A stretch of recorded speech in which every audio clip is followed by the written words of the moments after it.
suffit d'avoir un jour eu un collaborateur gravement blessé dans un accident, voire pire, et d'avoir dû l'annoncer à sa famille pour comprendre que ce ne sont pas des choses qu'on a envie de renouveler très souvent.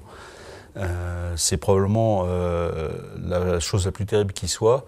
Et pour le dire très clairement, on ne peut pas faire autre chose qu'un objectif zéro accident sur un chantier de ce type. Tout commence par une analyse des situations à risque sur un projet de ce type, avec une conception qui prend en compte la sécurité. Le deuxième volet, c'est l'analyse des presque accidents, qui est quelque chose d'absolument fondamental. Un presque accident, c'est un accident qui aurait pu se produire s'il y avait eu une ou deux circonstances aggravantes de plus. La dernière thématique, c'est le comportement. Il faut savoir que nous tous, nous avons un certain goût pour le risque. Il n'y a pas que sur le lieu de travail que nous avons le goût pour le risque. Il suffit d'aller dans des fêtes foraines, des foires, pour voir que l'humain a un certain goût, une certaine excitation vis-à-vis du risque.